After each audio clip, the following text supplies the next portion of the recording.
Alright,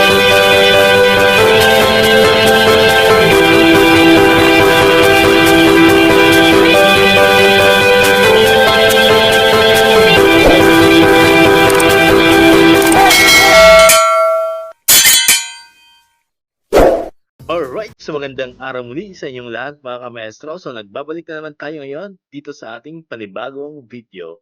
So ang video natin ngayon mga ka-maestro ay tungkol dito sa summative test na pwede nyong ibigay sa inyong mga estudyante sa EPP for grade 5 pupils ngayong week 1 to 3. Okay, so ulitin ko po mga ka-maestro, ito po ay para lamang sa mga nag-aaral ng grade 5, sa mga estudyante niyo sa grade 5. So, pwede niyo pong ibigay itong ating ginawang summative test. Alright.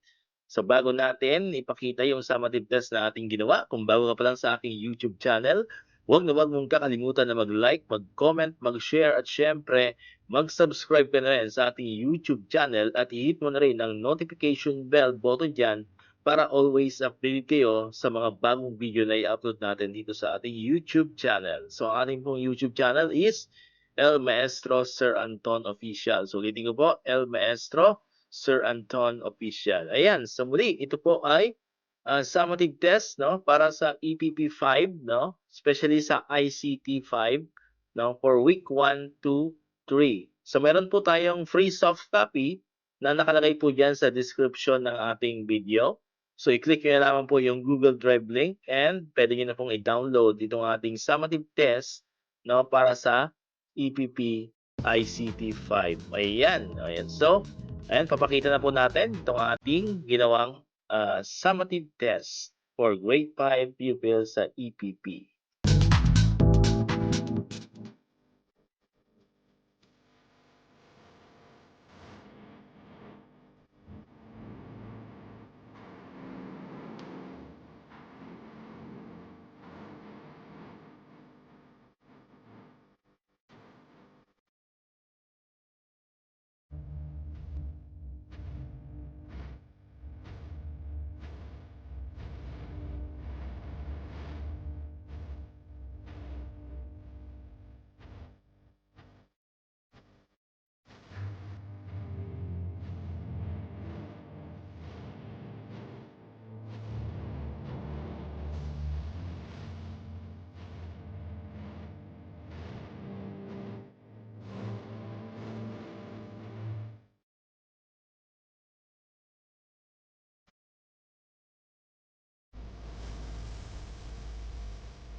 Ayan, so yun na po yung kabuuan ng ating summative test sa ating aralin sa EPP ICT 5. So by the way, ito po palang ginawa nating summative test ay pivot based po ito, pivot based po, So pivot module, galing po sa pivot module yung ating pinagbasihan dito sa ating summative test para sa EPP ICT 5. Alright, so muli, kung nagustuhan niyo po yung ating video, please share and then subscribe na. Sabi ko kanina, please subscribe sa ating YouTube channel at i-hit nyo yung notification bell button dyan para always kayong updated kapag may mga video tayong katulad nito na ina-upload dito sa ating YouTube channel. So muli, maraming salamat sa inyong panonood at pakikinig. Once again, El Maestro, see you on my next vlog. Bye-bye!